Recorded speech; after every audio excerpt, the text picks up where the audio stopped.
오늘 본문에 기록되어 있는 말씀을 보면은요, 사도 바울은 영적 자녀된 디모데에게 편지를 쓰면서요,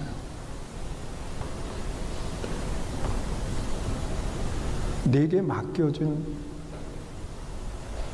직무, 전도자의 직무를 잘 감당하라고 그렇게 말씀을 하고 있어요. 그런데 맡겨주신 직임을 감당할 때 어떤 신앙을 가지고 감당해야 될까? 감정적으로 그 일을 감당하는 것이 아니라 신중하게 그 일을 감당하라, 그렇게 이야기해요. 여러분, 신중하게 감당하라고 하는 것은 쉬운 말로 표현하면 그 일을 하기 전에 한 번만 더 생각하라는 거예요. 그러면 우리는 어떠한 일들을 행할 때 아주 신중하게 그 일을 처리할 수 있어요. 우리가 이 직무 그러면 꼭 교회 안에서만 행하는 일로 생각하게 되거든요. 그런데 아니에요.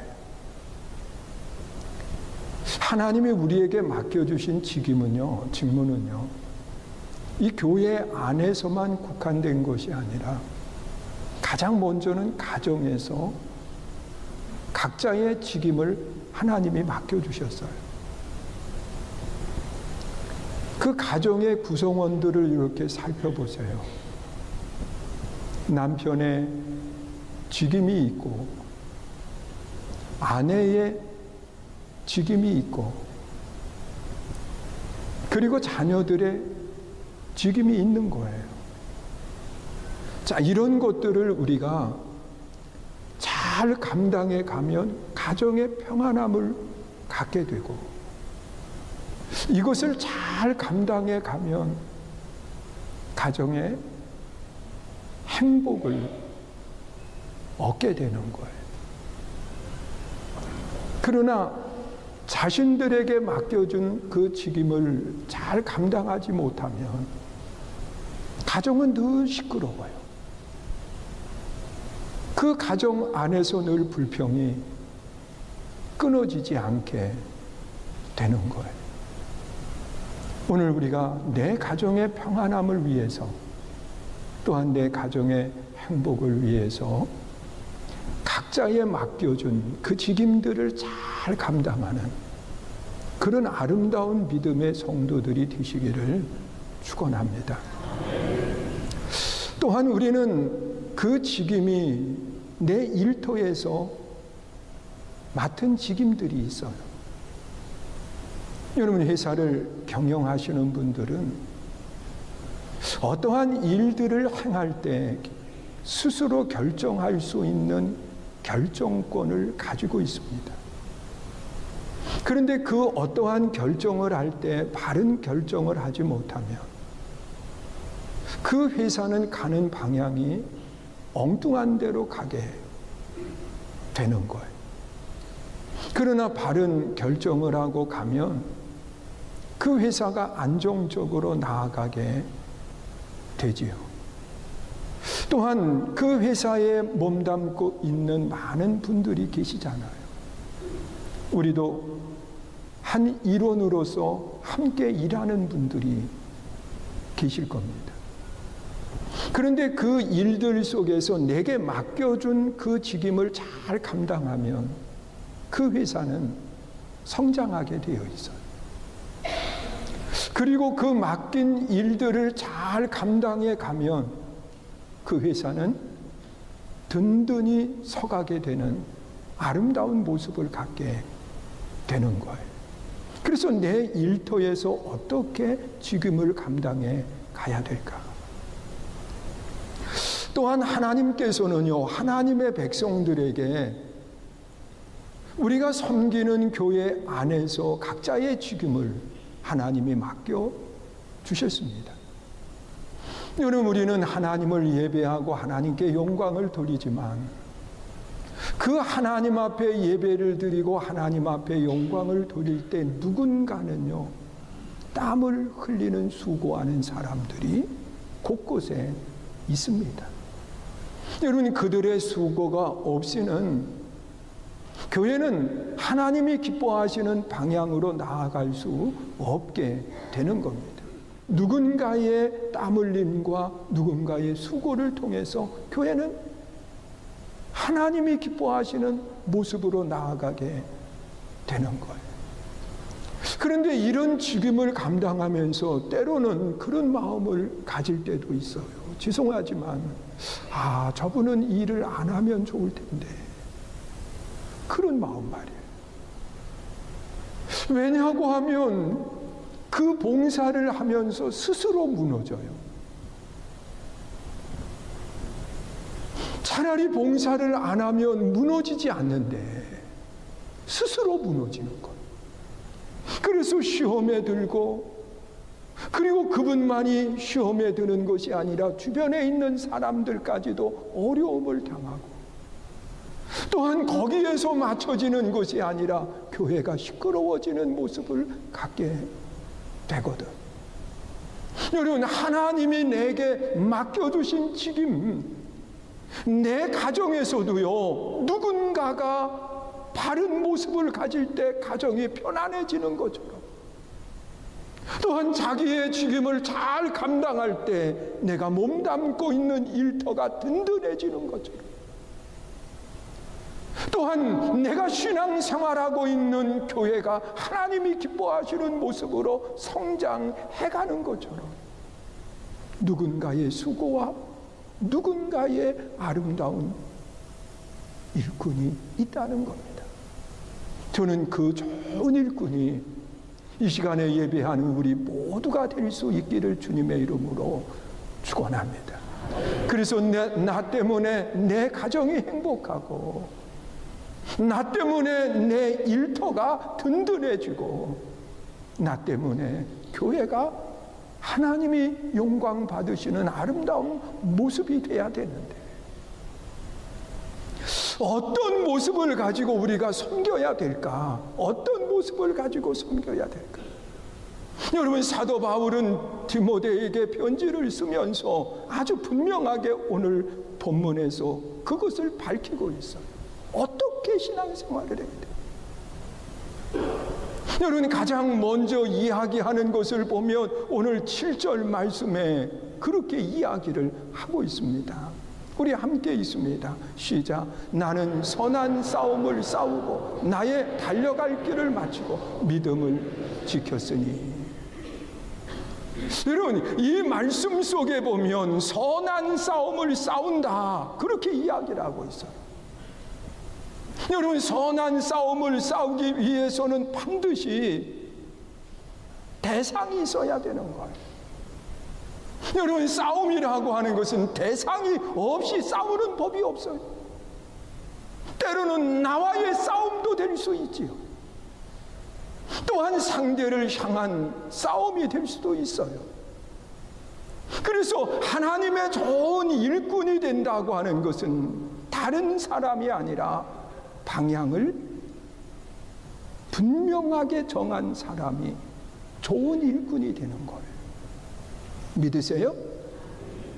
여러분, 우리가 이 일을 할 때 내 가정에서도 그렇고 일터에서도 그렇고 교회에서도 그렇고 내게 맡겨진 이 일을 감당해 갈 때 방향이 분명해야 돼요. 여러분, 방향을 내게로 정한 사람이 있으면 항상 시끄러워져요. 어려워져요. 여러분, 가정에서도 그 방향이 내게 정해져 있으면은요, 그 가정이 평안할 날이 없어요. 어떠한 조그만 것만 하더라도 누가 날 알아주지 않는다고 불평하는 거예요. 왜냐고 하면 방향이 내게 정해져 있기 때문에.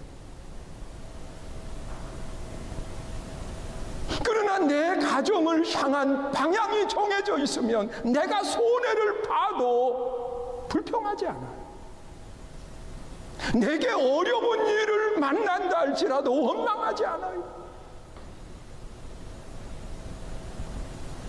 또한 내 일터에 방향이 정해져 있으면 내가 좀 손해보는 일을 한다 할지라도 원망하지 않아요. 왜? 나의 수고와 나의 손해를 통해서 내 일터가 든든히 서가기 때문에. 여러분, 교회 안에서도 방향이 분명해야 돼요. 여러분, 내게 방향을 정한 사람은 늘 시험에 들어요. 늘 원망해요. 늘 불평하게 되어 있어요. 그러나 교회 안에서의 방향을 하나님께로 둔 사람은요, 어떠한 시련 속에서도, 어떤 고난 속에서도 불평하지 않아, 원망하지 않아. 여러분, 성경에 기록되어 있는 인물 가운데 다니엘의 모습을 보세요. 다니엘의 모습. 여러분, 다니엘은 바벨론 포로로 잡혀가서 고난 가운데 생활했던 사람입니다. 그런데 이 다니엘은 고난 속에서도, 포로 생활의 고난 속에서도 방향이 아주 분명해서 그의 방향은 누구에게로 향했느냐? 하나님께로 향했어요.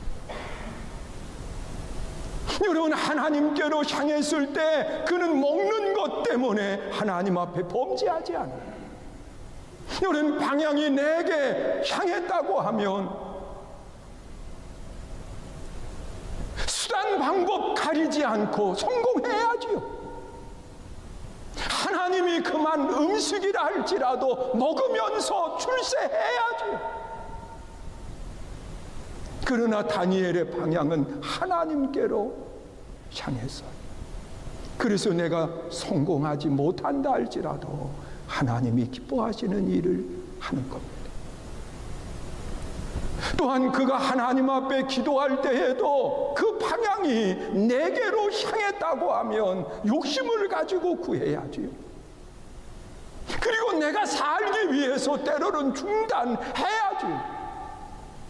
그런데 그는 예루살렘을 향해서 창문을 열어놓고 그것은 방향을 하나님께로 정한 것. 그리고 기도하는 가운데에 모함하는 사람이 그를 죽이려고 계략을 짜요. 그래서 왕 이외에 어느 신도 섬기면 안 된다라고 하는 법을 만들어놔요. 이런 사실을 다니엘은 알면서도 변함없이 예루살렘을 향해서 창문을 열어놓고 기도하는 걸 그치지 않아. 결과는 사자굴 속에 던짐을 받게 되는데, 여러분, 왕은 도리어 다니엘을 염려해요. 걱정해요.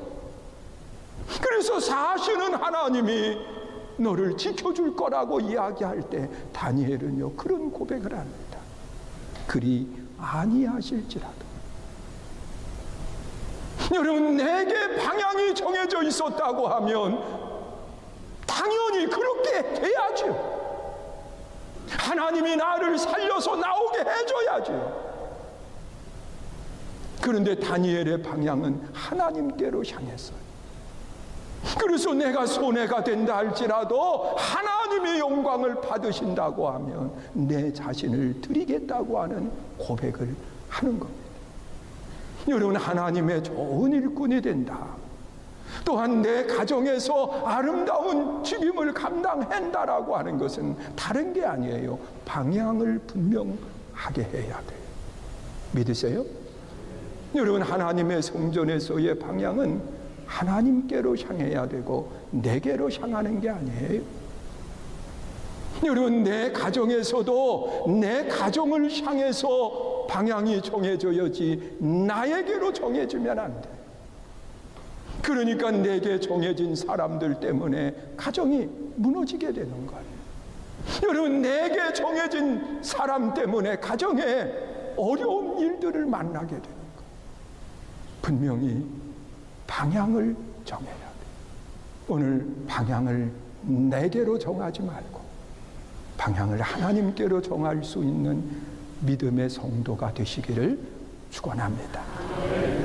그리고 또한 하나님의 좋은 좋은 일꾼이 된다고 하는 것은요, 오늘 본문 7절에 다시 읽어보면 그렇게 말씀을 해요. 읽습니다. 시작. 나는 선한 싸움을 싸운다. 나의 달려갈 길을 마치고 믿음을 지켰으니 나는 선한 싸움을 싸운다. 그렇게 이야기해요. 여러분, 하나님의 일꾼이 되되 어떤 일꾼이 돼야 되느냐? 선한 일꾼이 돼요. 그런데 선함이라고 하는 것이 과연 예수 믿는 사람에게 선함은 어떤 것일까? 여러분, 예수 믿는 사람의 선함이라고 하는 것은 분명한 기준이 되어 있어야 되는데 그 기준은 변하지 않는 것을 기준으로 삼는 거예요. 여러분, 천지는 다 없어지지만 없어지지 않는 유일한 것이 있다고 말씀합니다. 그것이 뭐냐고 하면 하나님의 말씀인 거예요. 그래서 하나님의 말씀을 가리켜서 사도 바울은 디모데에게 편지를 쓰면서 그렇게 이야기해요. 디모데후서 4장 4절에 보면 그렇게 말씀을 하고 있어요. 읽습니다. 시작. 또 그 길을 진리에서 돌이켜 허탄한 이야기를 따르리라. 여러분, 말세에 되어질 일들에 대해서 이야기하는데 마지막이 가까우면 사람들은요, 진리보다는 허탄한 이야기에 마음을 쏟는다고 그렇게 이야기합니다. 여러분, 허탄한 것을 따르면 절대로 선이 될 수 없어요. 하나님이 인정하시는 선한 삶이라고 하는 것은 다른 것이 아니에요. 우리가 하나님의 말씀을 기준으로 삼아서 어떠한 일들을 행할 때 하나님이 무엇라고 말씀하셨는가를 우리는 알고 행해야 돼요. 믿으세요? 그 신앙을 가진 사람이 선함을 갖게 돼요. 여러분, 요셉이라고 하는 사람이 보디발의 아내의 유혹을 받지만 여러분, 그 요셉은 진리의 말씀을 잊지 않았어요.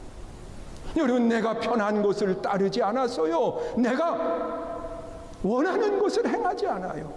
하나님의 말씀을 따라서 행동할 때 나타나는 결과는 선함으로 나타난다는 것. 오늘 우리가 선함을 가져야 되는데 내가 인정하는 선함이 아니라 하나님의 말씀에 기준된 선함이 우리 모두에게 있기를 주의 이름으로 축원합니다. 그리고 또한 그리스도인의 선함이라고 하는 것은 내 모습 속에서 누가 나타나야 되느냐? 하나님이 나타나야 된다는 것. 여러분, 내 모습 속에 하나님의 모습이 나타나요. 그래서 성경에 나타나 있는 말씀을 보면 하나님이 사람을 만드실 때에 하나님의 형상대로 만드셨다. 그렇게 말씀합니다.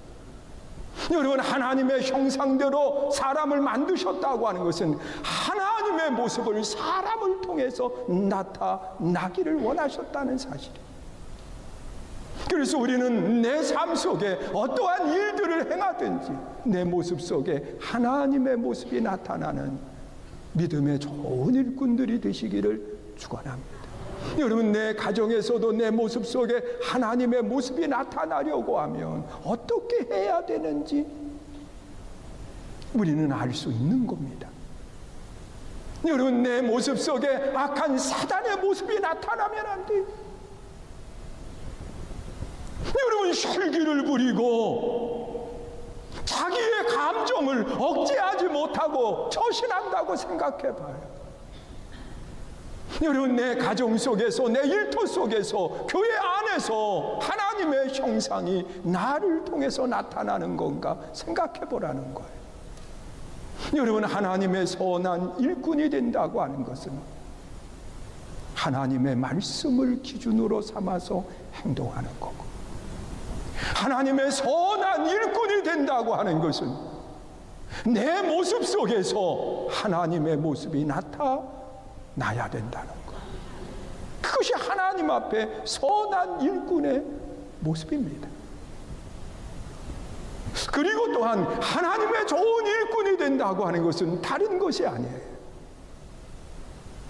믿음을 지키면서 일해야 돼요. 여러분, 하나님의 일꾼은요, 분명한 믿음이 있어야 돼요. 하나님은 믿음으로 역사하시고, 하나님은 믿음으로 구원해 주시고, 하나님은 믿는 자와 함께 동행하시면서 보호하시겠다고 약속을 하고 계세요. 그래서 우리는 항상 내 가정 안에서도, 내 일터 속에서도, 그리고 교회에서 봉사할 때에도 마찬가지예요. 믿음을 지키는 성도 되시기를 축원합니다. 그런데 우리는 어떤 믿음을 지켜야 될까? 하나님을 믿어야 돼요. 여러분, 하나님은 어떤 분이십니까? 여러분, 창세기 1장 1절에 보면 태초에 하나님이 천지를 창조하셨다고 말씀합니다. 이것은 하나님의 능력을 믿는 거예요. 믿으세요? 여러분, 하나님의 능력을 믿어야 돼요. 하나님의 능력을 믿는 사람들은요, 어떠한 일들을 할 때 두려워하지 않아요. 왜? 하나님이 그 일을 이루시기 때문에 그렇습니다. 또한 우리는 하나님을 믿되 어떤 하나님을 믿는 거냐? 사랑의 하나님을 믿는 거예요. 여러분, 요한 사도는 그런 고백을 하시죠. 하나님은 사랑이시라고. 여러분, 하나님의 속성은 사랑입니다.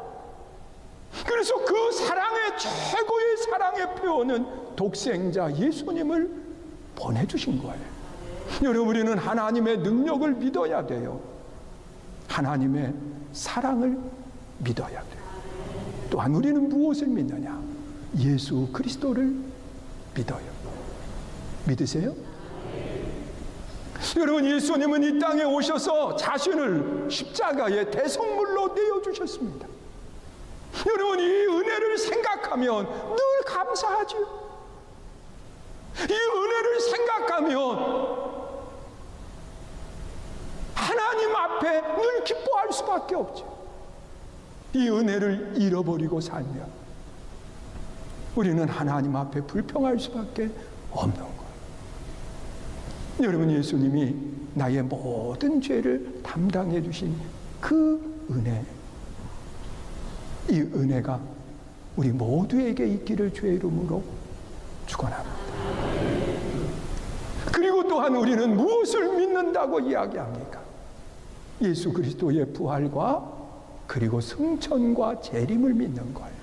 그래서 우리는 다시 오실 예수님을 기다리면서 우리가 신앙 생활을 하는 겁니다.